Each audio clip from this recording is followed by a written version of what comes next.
Football ആരാധകർക്ക് ഒരു പ്രധാന വാർത്ത. വരാനിരിക്കുന്ന ലോകകപ്പിൽ കളിക്കളം കൂടുതൽ സുതാര്യമാക്കാനും സമയം പാഴാക്കുന്നത് തടയാനുമായി ഫിഫ ചില സുപ്രധാന നിയമങ്ങൾ കൊണ്ടുവന്നിരിക്കുകയാണ്. ഫുട്ബോളിന്റെ മുഖച്ഛായ തന്നെ മാറ്റാൻ പോകുന്ന ആ 5 പുതിയ നിയമങ്ങൾ എന്തൊക്കെയാണെന്ന് നോക്കാം.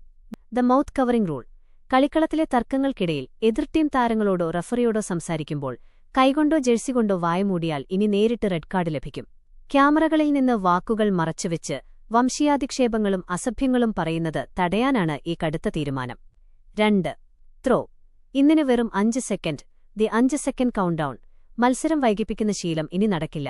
ത്രോ ഇന്നുകൾക്കും ഗോൾ കിക്കുകൾക്കും റഫറി കൈയുയർത്തി 5 സെക്കൻഡ് കൗണ്ട്ഡൗൺ കാണിക്കും. അതിനുള്ളിൽ കളി പുനരാരംഭിച്ചില്ലെങ്കിൽ പന്ത് എതിർ ടീമിന് ലഭിക്കും.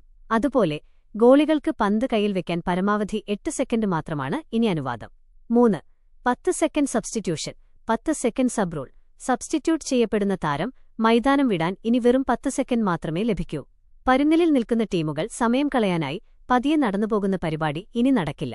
10 സെക്കൻഡിൽ കൂടുതൽ സമയമെടുത്താൽ പകരമിറങ്ങേണ്ട താരത്തിന് പെനാൽറ്റി എന്ന നിലയിൽ 1 മിനിറ്റ് പുറത്ത് കാത്തുനിൽക്കേണ്ടിവരും. 4. ചികിത്സ തേടിയാൽ പുറത്തു നിൽക്കണം. Medical attention rule. കളിക്കിടെ മൈതാനത്ത് വെച്ച് ഫിസിയോയുടെ ചികിത്സ തേടുന്ന താരം കളി പുനരാരംഭിക്കുമ്പോൾ ഗ്രൗണ്ടിന് പുറത്തുപോകണം.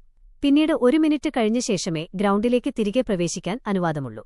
ഇതും വെറുതെ പരിക്ക് അഭിനയിച്ച് സമയം കളയുന്നത് ഒഴിവാക്കാനാണ്. 5.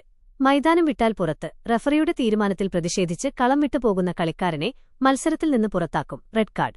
കളിക്കാരെ മൈതാനം വിടാൻ പ്രേരിപ്പിക്കുന്ന കോച്ചുമാർക്കും ടീം ഒഫീഷ്യലുകൾക്കും ഈ നിയമം ബാധകമാണ്.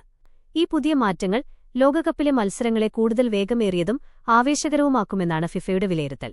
ഈ പുതിയ നിയമങ്ങളെക്കുറിച്ച് നിങ്ങളുടെ അഭിപ്രായമെന്താണ്? കളിക്കാർക്കിത് പണിയാകുമോ? താഴെ കമന്റ് ചെയ്യുക. വീഡിയോ ഇഷ്ടപ്പെട്ടാൽ ഫുട്ബോൾ പ്രേമികളായ നിങ്ങളുടെ സുഹൃത്തുക്കൾക്ക് ഷെയർ ചെയ്യാൻ മറക്കരുത്.